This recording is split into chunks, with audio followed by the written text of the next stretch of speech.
Okay, so something huge just happened on the world stage. It's a major economic flashpoint that's basically pitting the United States against the expanding BRICS bloc.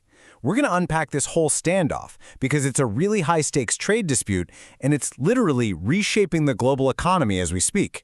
And this was the spark. It all kicked off with this one headline, and it sent absolute shockwaves from Washington all the way to New Delhi. This wasn't just, another trade tiff. No, this was a direct, really high-stakes move that made everyone immediately ask, what's going to happen next? And this all went down incredibly fast. I mean, look at the timeline. In early July, you have the BRICS nations meeting, pushing for a world with less trade in U.S. dollars. And then bam, just a few weeks later, the U.S. hits back, not just with warnings, but with a serious punitive tariff aimed right at India. The fallout was immediate and, very tense. So what does a 25% tariff actually mean? Well, for some Indian products, when you pile that on top of the duties that are already there, the total tax just explodes to nearly 50%. I mean, just imagine you're an exporter for a second, and suddenly half the value of your product gets wiped out by a single policy change. It's a massive, destabilizing shock to the system. So let's really dig into this tariff shock. Why this policy? Why target India? And why right now? Well, this was definitely not a random act. The White House was crystal clear. They linked these tariffs directly to India's strategic choices, especially its energy trade with Russia. The goal was clearly to apply pressure, but India didn't just fire off a formal protest and call it a day.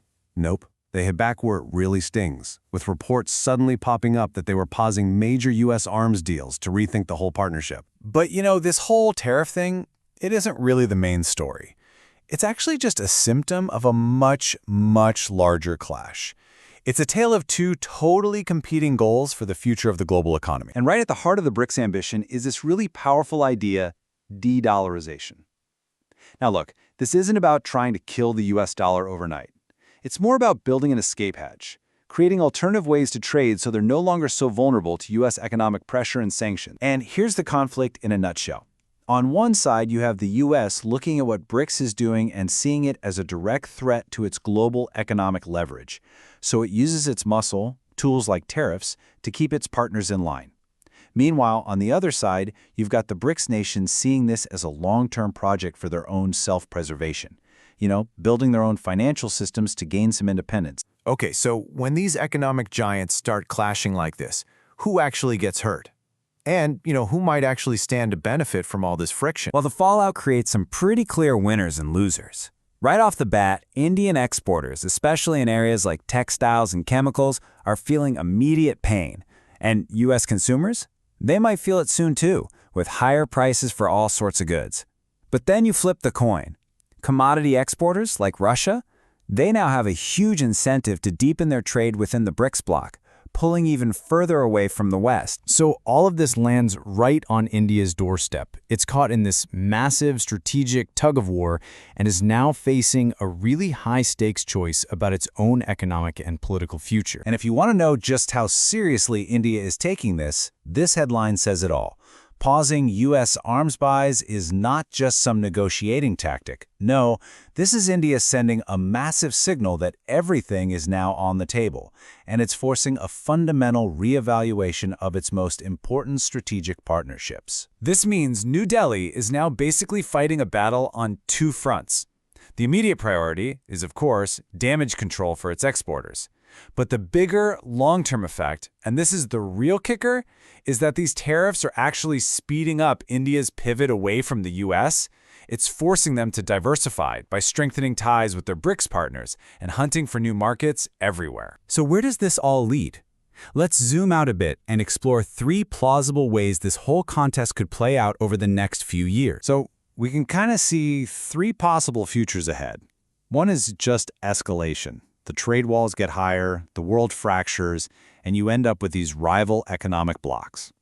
A second path is a kind of managed competition, where diplomacy cools things off, but there's still this deep political distrust simmering underneath.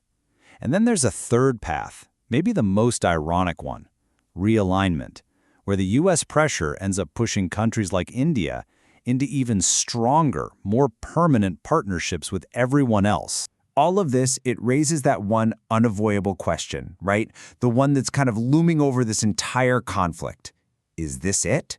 Is this the beginning of a new Cold War? You know, it's easy to say that, but it's not really a twin of the old Cold War. It's something different. It's a sustained geoeconomic contest. The weapons this time around aren't missiles and tanks, they're tariffs, they're sanctions, and it's a race to build parallel financial institutions. This is a battle for global influence that's being fought with entirely economic tools. So, at the end of the day, this is the crucial takeaway. This single dispute over a tariff, that's not the real story. It's a symptom of a much larger shift.